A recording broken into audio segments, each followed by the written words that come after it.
El Joker, Deadpool, Robin Williams, ¿qué tienen en común? Todos encarnan el bufón. Hoy vamos a explorar por qué este arquetipo es mucho más que un payaso. Es un espejo de nuestra risa y de nuestro dolor.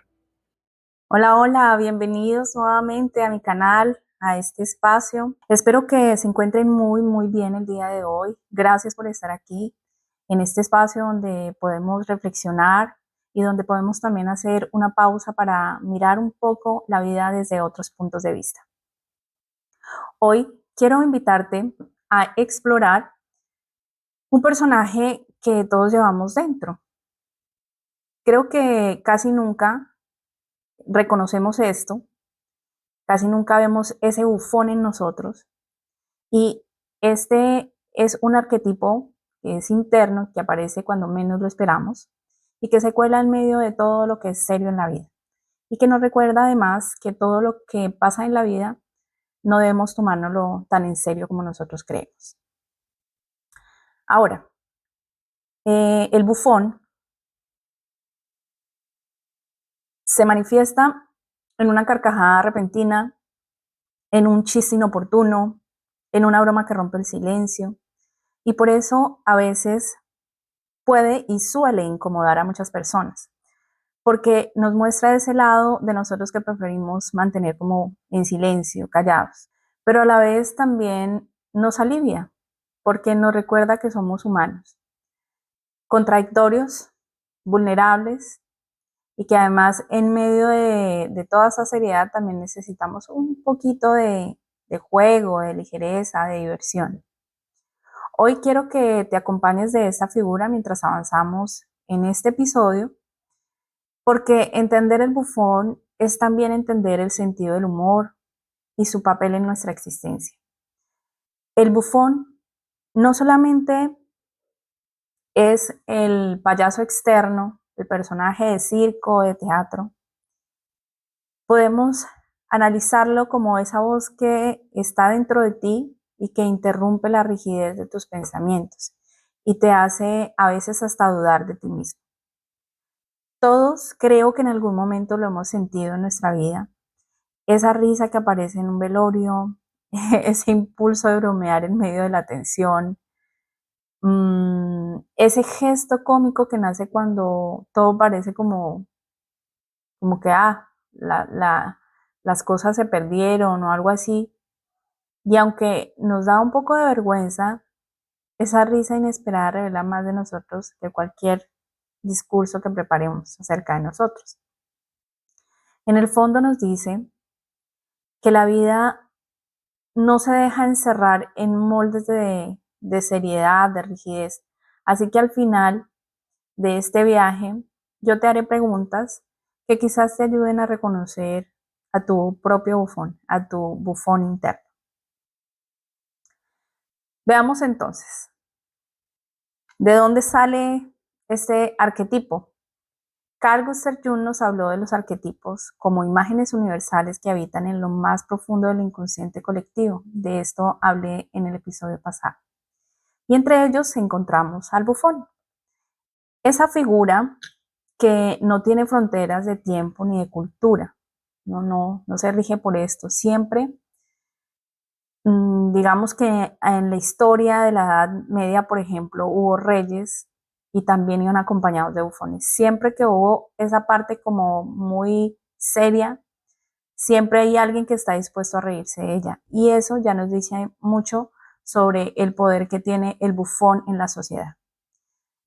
Mientras que el héroe busca la gloria, el sabio busca el conocimiento y el amante busca la unión, el bufón por su parte no corre detrás de nada más que del juego. Y sin embargo, en esa aparente frivolidad revela verdades profundas. El bufón se ríe de nuestro ego, de nuestra personalidad, ciertas facetas de nuestra personalidad. Lo ridiculiza, lo desnuda, muestra además toda su torpeza y vanidad. Jung lo entendía como un recordatorio de que no somos tan dueños de nosotros mismos como a veces nos ufanamos de ser. Su energía es disruptiva porque nos recuerda que lo inconsciente siempre puede irrumpir y dejarnos en evidencia.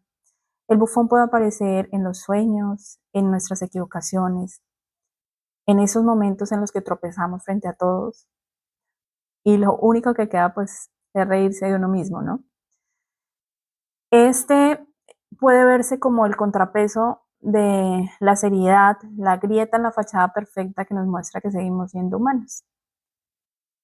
Y eso no le incomoda a él para nada. A quien incomoda es a la sociedad.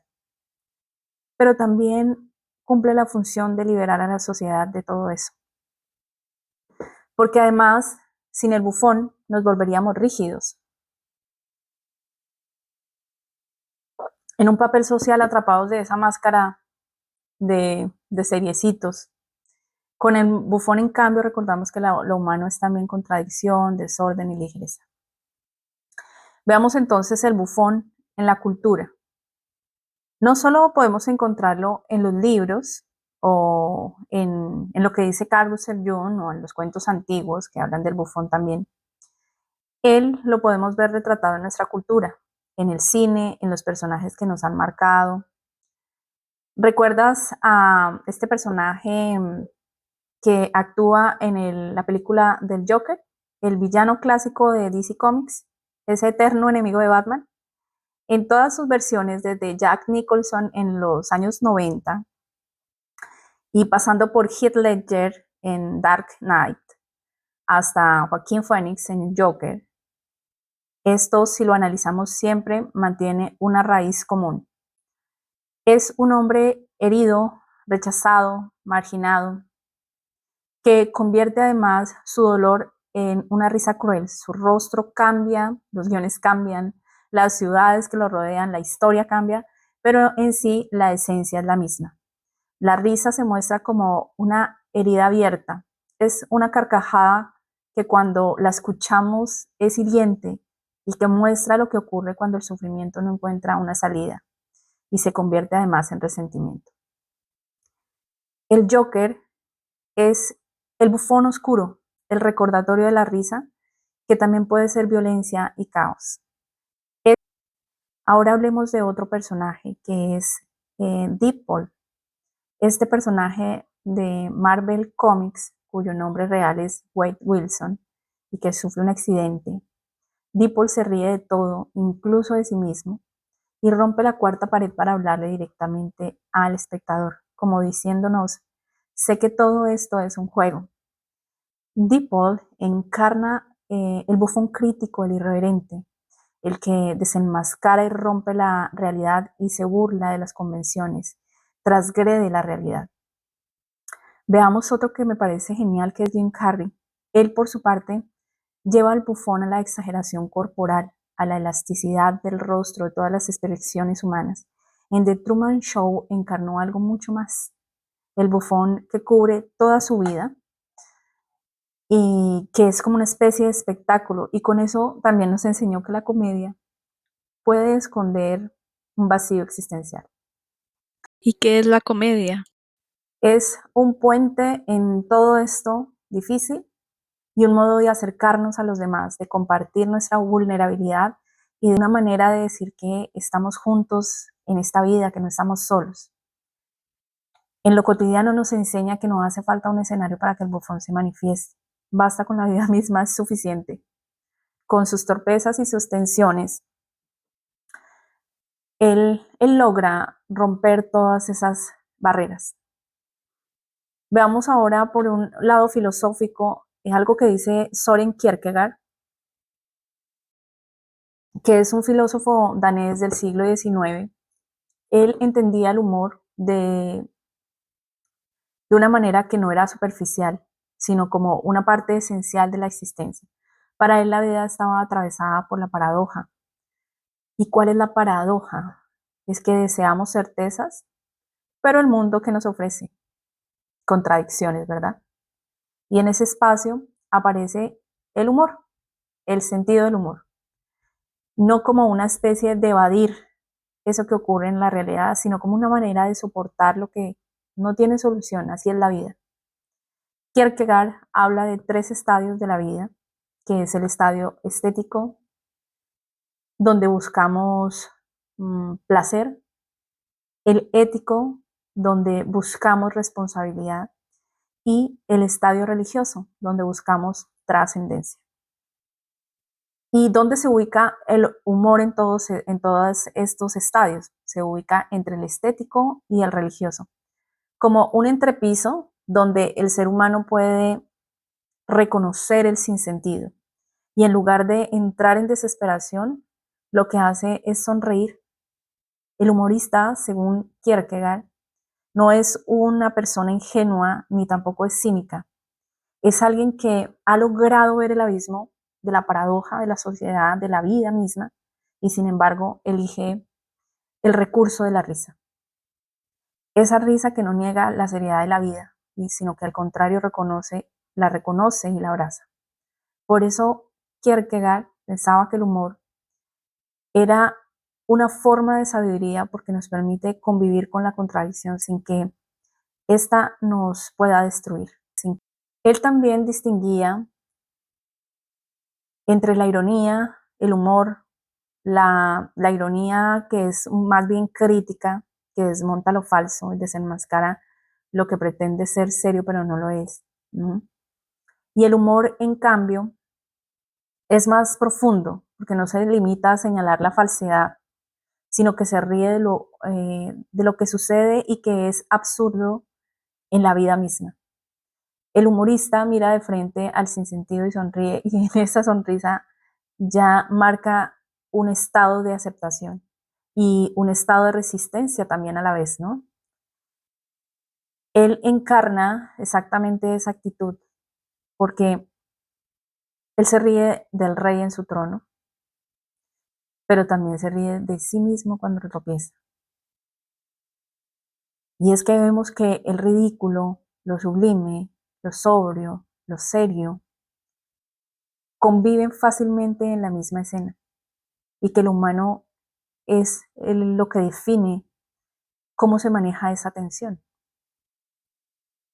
El humor para Kierkegaard no es negación del sufrimiento, sino una forma de resistirlo sin dejar que nos aplaste. En este sentido, este arquetipo nos muestra que no es un payaso superficial, ¿verdad? Sino un filósofo encubierto que nos muestra la verdad con una carcajada, nos muestra una faceta muy ligera de ver la vida. Y aquí quiero citarles a Robin Williams, porque él fue una encarnación de esto que habla Kierkegaard. Su humor no buscaba solo entretenernos, era una manera que él tenía de soportar el peso propio de su existir. En Pat Chance se disfrazó de payaso, ¿se acuerdan? Para llevar alegría a los hospitales. De hecho, él lo hacía en su vida, en la vida real, ya no como personaje. En esta película de la Sociedad de los Poetas Muertos, él usaba el humor para romper la rigidez de la educación tradicional y abrir a sus alumnos a la poesía y al sentido de la vida, a enseñarles a pensar, a ver la vida de una manera crítica. Y en Good Morning Vietnam encarnó a un locutor de radio que en medio de la guerra usaba la risa y la irreverencia. ¿Para qué? Pues para dar un respiro a los soldados atrapados en la violencia. En estas películas vemos que la comedia en sus manos nunca era superficial. Era una herramienta, un refugio, una manera de resistir. Su trayectoria muestra todas las caras del bufón, el que sana, el que inspira, el que exagera, el que se oculta detrás de una máscara. Pero también su vida personal, como les dije ahorita, nos recuerda que el bufón carga con su propia sombra, el hombre que hace reír al mundo, pero que en el fondo batallaba en silencio con su propio dolor. Y aquí quiero hablar de algo importante que considero citar, que es la relevancia que tiene en nosotros los seres humanos la compasión, el lograr sentir el dolor del otro. esta característica humana es un determinante, un factor muy importante en lograr que las personas puedan sobrellevar todo su sufrimiento. Podemos ayudar. Y aquí vemos una paradoja que lo convierte a él en un vivo ejemplo de lo que estamos hablando, que es que el humor es la sonrisa que se sostiene frente al abismo. Y bueno, pues hoy ya hemos caminado por distintas caras de este arquetipo que ridiculiza el ego, el que aparece como en todos estos personajes culturales del cine, muy representativos como el Joker, Deadpool, Jim Carrey, como este Robin Williams, y que también además nos muestra que reír puede ser una especie de transgresión a la realidad, ¿no? Y aunque a veces lo queramos silenciar, aunque a veces nos genere cierta incomodidad, él siempre regresa porque es parte de lo que nosotros somos. Porque él no se ríe porque todo esté bien, porque no haya dolor, sino porque sabe que incluso en el caos, la vida sigue siendo un juego. Y tal vez el mensaje es que en esa risa espontánea se esconde una verdad más grande que cualquier momento solemne o serio. Y es que la ligereza también tiene un lugar en el camino humano. Para cerrar, te dejo algunas preguntas. ¿Qué puede revelar de ti esa broma que se escapa en un momento de silencio donde todos están muy serios? También podemos preguntarnos cuándo fue la última vez que nuestro bufón interno salió y con cuál forma nos identificamos más. Y además, ¿qué puedes descubrir de ti mismo cuando te ríes de tus propios errores? Y finalmente, ¿cómo aparece eh, todo este sentido del humor en tu vida? ¿Realmente tienes sentido del humor o realmente eres una persona rígida que puede rayar dentro de lo amargo? Espero que te haya gustado este contenido y que además, pues, no solo el gusto, ¿no? Sino que además pueda ser útil para nosotros. Y bueno, nuevamente te doy muchísimas gracias por acompañarme en este episodio. Sigamos encontrándonos en este espacio. Sígueme, pregúntame lo que quieras. Y bueno, ya saben que este espacio es un espacio donde podemos reflexionar y donde podemos acompañarlos. Hasta la próxima y nos encontramos de nuevo aquí en el próximo episodio. Y no olvides cuidar tu bufón interior y dejar que te enseñe a vivir con un poco más de ligereza y autenticidad. Un abrazo.